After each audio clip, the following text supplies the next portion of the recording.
그럼 지금부터요 개 정상회담 본격 토론을 시작해 보도록 하겠습니다. 네. 첫 번째 안건을 소개해 주시기 바랍니다. 자, 첫 번째 안건은 바로 개물림 사고입니다. 10살 남자아이가 개에 물려 크게 다쳤습니다. 뉴욕 지하철 객실, 핏불이 여성 승객의 발을 물고 늘어집니다. 도시 한 골목길에서 대형 로트와일러 맹견이 산책을 가던 소형견을 공격해 물어 죽이는 일이 발생했습니다.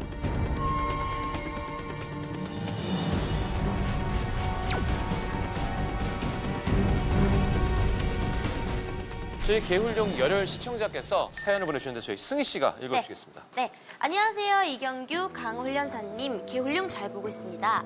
타지 생활을 하는 제게는 3살 된 반려견이 있습니다. 어느 날 공격성을 보이기 시작했고 최근엔 집에 찾아오신 어머님을 물어 크게 다치게 하였습니다.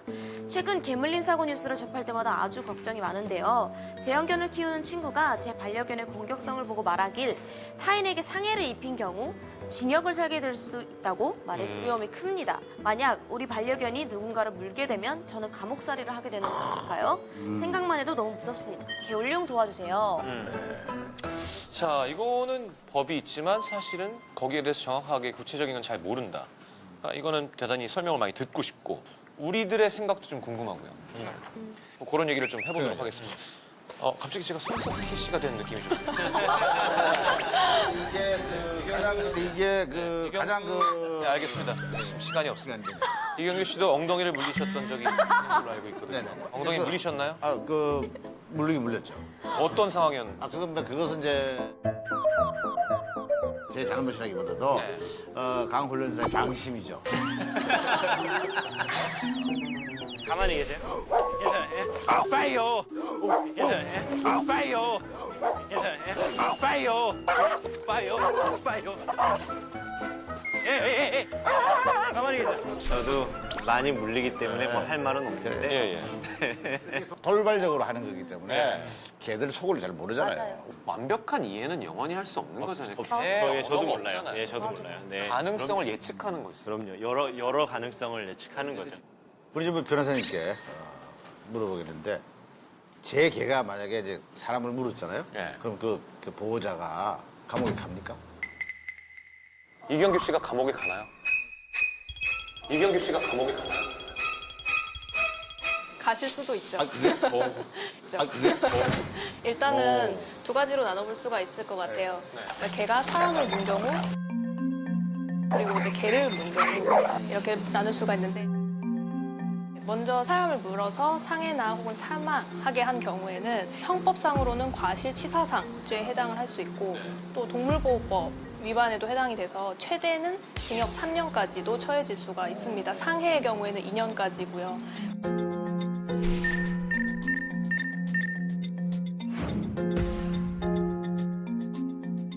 근데 실제로 그 징역이 나오는 경우가 있어요? 지금 국내에는 아직은 없습니다. 한 번도 없어요. 네. 그리고 이제 반면에 개가 개를 문 경우에는 법적으로는 이 동물을 제물로 보기 때문에 민사상의 손해배상만 문제가 될 수 있고요. 뭐 손해배상은 개의 그 가치에 해당하는 금액이나 치료비 또는 일정 위자료 정도입니다. 그 강아지는 어떻게 되죠? 일단은 법적으로는 또 이제 그런 규정이 없고요.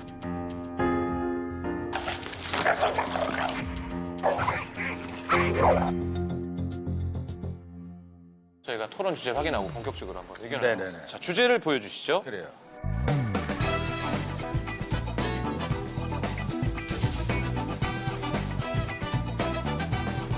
개가 사람을 물어 상해를 입힐 경우 보호자도 징역 선고를 받아야 한다. 민감한 문제인데요. 자, 신중하게 대답을 해주시면 되고요. 설명을 좀 해드릴게요. 상황을. 내 개가 승희가 놀러 왔는데 팔을 물어서 이제 춤을 못 추게 됐어요. 아하.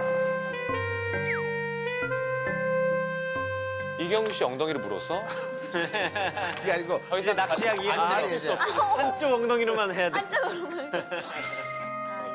개 보호자가 징역을 받아야 한다, 말아야 한다. 어떻게 생각하세요? 자, 누구부터 할까요? 네, 우리 저 오기. 네. 저 징역을 무조건 받아야 된다고. 받아야 된다. 무조건. 네. 왜냐면 그 부분이 아무래도 법이 하는 역할 중에 하나라고 생각을 하는데 사실 징역이 정확한 그 처벌에 맞는 건지는 모르겠어요. 그렇지만 처벌이 필요하다. 네, 처벌은 받아야 무조건 한다. 필요하고 약간 돈을 낸다 정도는 좀 약하다고 생각을 해요. 내가 뭐 6천만 원 내면 되는 거지 하고 끝날 수도 있잖아요. 그러니까 그런 의미에서는 감옥에 간다는 거랑 돈을 낸다는 거랑 그 무게가 너무 달라서 아니 근데 징역? 진짜 징역까지? 실제로 징역이 나온 사건도 있었어요. 그 옛날인데 핏불 테리어. 제일 세죠.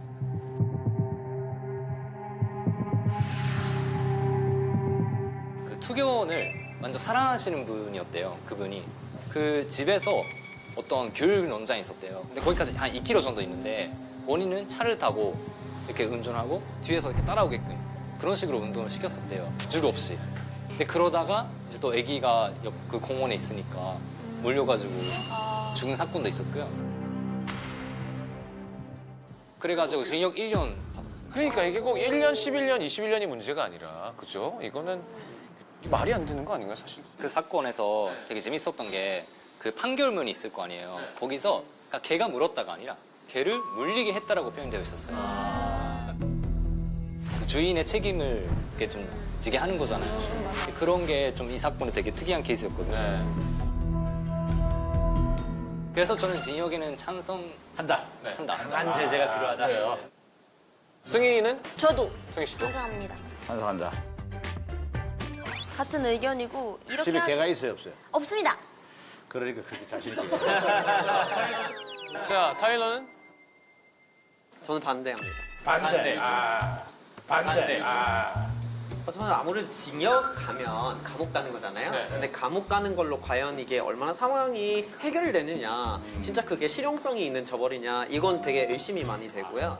오히려 손해배상 쪽으로 많이 가고 조금 더 세련된 뭔가 굉장히 구체적인 어떤 처벌을 할 수 있는 방법이 있을 것 같다는 생각이 드는데 약간 아니 그냥 감옥 가라 이런 걸로 해결이 될 줄 생각을 하면 사실 그 자, 살다 나올게요. 뭐 이렇게. 살다 나오면 되는 거고 그리고 그 개는 그러면 문제된 개가 있는 거잖아요. 그 개가 징역 가 있는 기간 동안 어떻게 되는 거예요? 그거에 대한 법적인 또 문제가 해결이 돼야 되는 건데 징역이 된다? 그러면 그걸로 해결되지 않는다고 좋습니다. 보는데 좋은 의견이에요.